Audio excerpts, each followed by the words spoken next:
O Conselho Europeu vai dar a palavra final sobre o acordo comercial entre a União Europeia e o Mercosul. O Parlamento do Bloco aprovou as chamadas salvaguardas, que visam evitar que produtos agrícolas, sobretudo do Brasil, concorram com o mercado da França e da Polônia. Sobre este assunto, a gente conversa agora com Hanna Gomes, advogada especialista em Direito Internacional. Tudo bem, doutora Hanna? Bom dia, bem-vinda mais uma vez.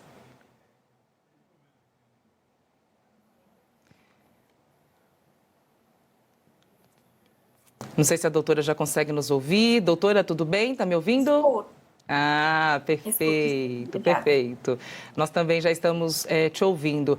Doutora, eu fazia um resumo sobre essas salvaguardas, né, que foram apresentadas e aprovadas nesse processo de negociação com a União Europeia e Mercosul. Enfim, queria que a senhora explicasse juridicamente o que significa, o que são essas salvaguardas, o que elas representam nessa mediação, né, entre esse acordo, inclusive, que está sendo pleiteado pelo presidente Lula desde o início do ano.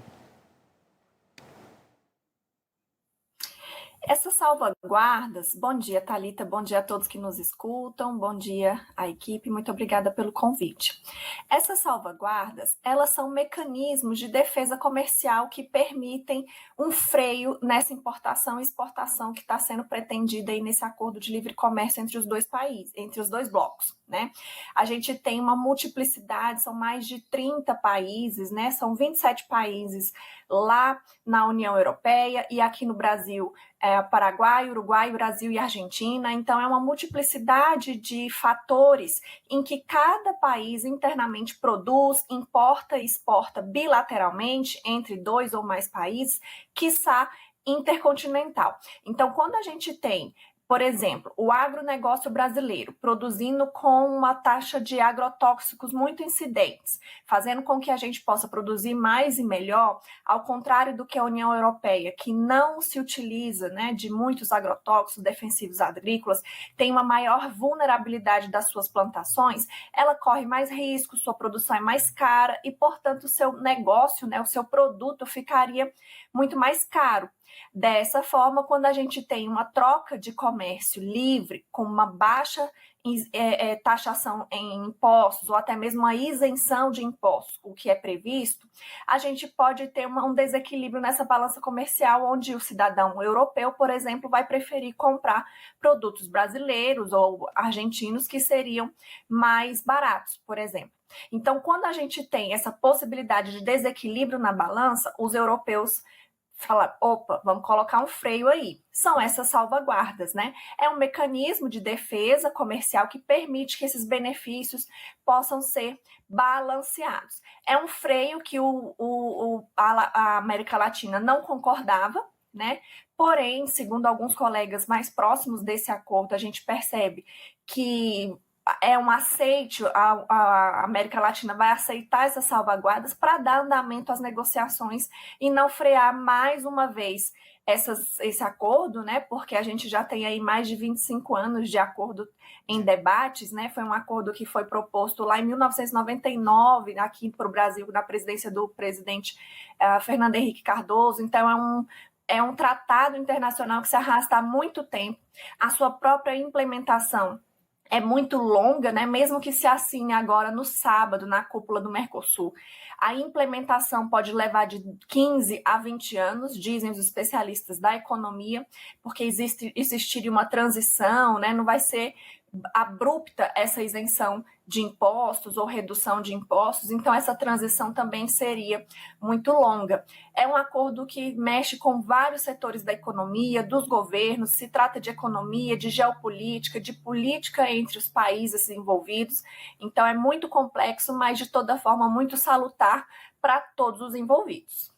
E pela análise, não deve trazer riscos de competitividade ao Brasil, né? Claro, tem esse freio, como a senhora bem citou, mas se a gente for analisar o cenário de produção, climático, enfim, os pontos favoráveis que nós brasileiros temos, no fim das contas, é um freio que não vai impactar tanto essa negociação, essa possibilidade de assinatura, né, desse acordo.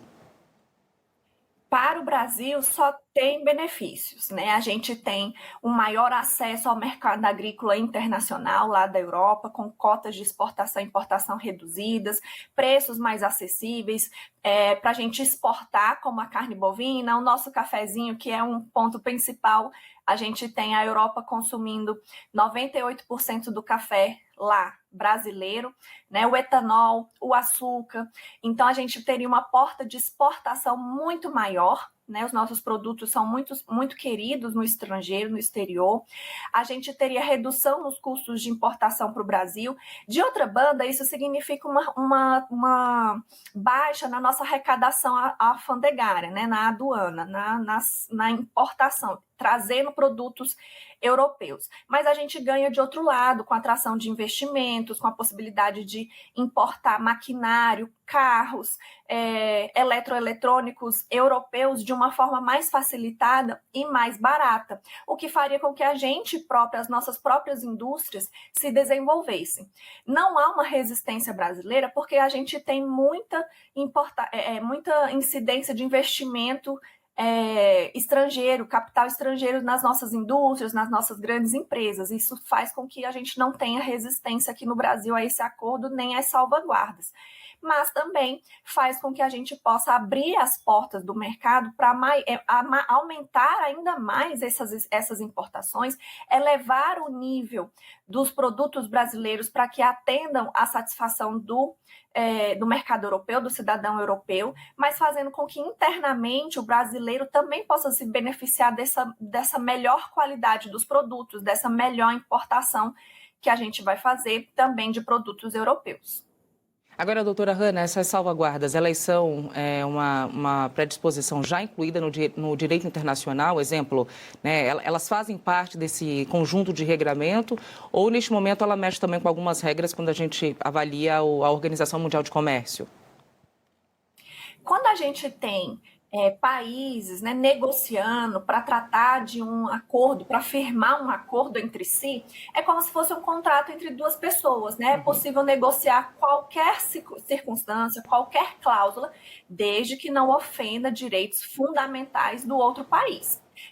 Da outra pessoa, né? Aqui a gente está falando sobre soberania, né? Sobre a autonomia dos países. Então, desde que nenhuma cláusula desse acordo, como é negociável, né? Amplamente negociável, pode-se negociar qualquer das cláusulas, desde que não ofenda a soberania e a autonomia dos países, né? Nenhuma das cláusulas imponha uma obrigação que ofenda essa soberania e autonomia, a gente pode ter qualquer tipo de cláusula que seja negociado. Como é o caso dessas salvaguardas agrícolas, né, onde a gente tem, por exemplo, um freio na sustentabilidade no uso de agrotóxicos. Os países europeus, como eu disse, têm uma preocupação ainda maior com sustentabilidade, com o uso menos desenfreado, né, de agrotóxicos e defensivos agrícolas, fazendo com que não chegasse a uma exportação que levasse a risco a própria produção europeia.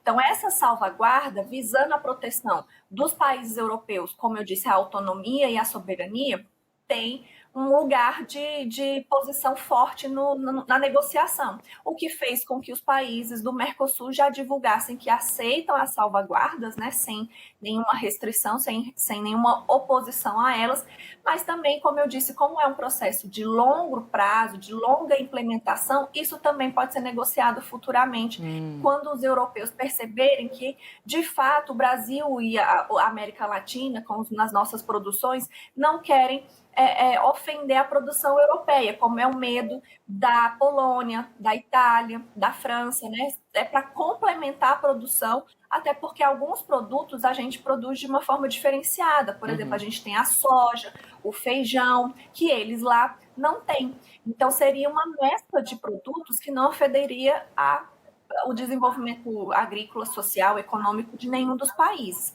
Então, apesar de ser um freio, né, um freio comercial, as salvaguardas impostas não ofendem de fato o acordo, então qualquer cláusula pode ser negociada entre esses países, desde que, como eu mencionei, não ofenda a soberania e a autonomia de nenhum dos países envolvidos. A doutora citou a França, inclusive pedindo para essa discussão ficar para 2026, mas né, a expectativa é de que, pelo menos por parte do Brasil, é que esse acordo seja assinado, seja finalizado no próximo sábado. Agora, doutora, só para a gente encerrar, a senhora falou que esses pontos que foram colocados ali como pontos de proteção, eles vão sendo avaliados, a partir do momento que os mercados né, de fora tiverem essa segurança de que é só abrir mais né, a competitividade, não uma perda de mercado, o texto, como está colocado hoje, essas salvaguardas que foram apresentadas, abre também espaço para contestações jurídicas lá na frente? Ou uma vez assinado, fica mais difícil qualquer, enfim, ação, né? Não sei a palavra exata que a gente poderia usar em relação a isso, mas qualquer questionamento jurídico em relação a esse tema? Sim, quando a gente tem o acordo assinado, a impugnação de alguma cláusula seria mais complexa, né? Porque como é um acordo entre duas partes, entre duas pessoas, você está aceitando o que está vindo no texto. Uhum. Atualmente, o texto atende a todas as necessidades brasileiras, a toda negociação proposta pelo Brasil, mas também o Brasil, como alto representante do Mercosul, atende a comunidade latino-americana. Então, a imposição dessas restrições, dessas defesas comerciais das salvaguardas, trouxe uma certa preocupação na assinatura, porque é um indício de que a comunidade europeia tem suas próprias restrições, seu próprio olhar de cautela, né? Isso para a gente é até louvável, porque traduzindo seria uma preocupação europeia com a qualidade dos produtos brasileiros, né, com o número e o volume de importações que a gente pode fazer para eles. Então, a gente tem um alto potencial de exportação, o que preocupa os europeus. Mas como essa salvaguarda não vai impedir nenhum tipo de comercialização, ao contrário, pode trazer até mesmo uma evolução, um aprimoramento da nossa indústria, do nosso setor do agro, a gente não se preocupa tanto. Mas, como eu disse, desde que não ofenda né, a nossa soberania, a nossa autonomia, não imponha nenhuma restrição interna, a gente pode assinar sem nenhum problema. Perfeito, doutora Hanna Gomes, advogada especialista em Direito Internacional. Obrigada mais uma vez pela participação. Um ótimo dia. Bom dia a todos, eu que agradeço. Tchau, tchau.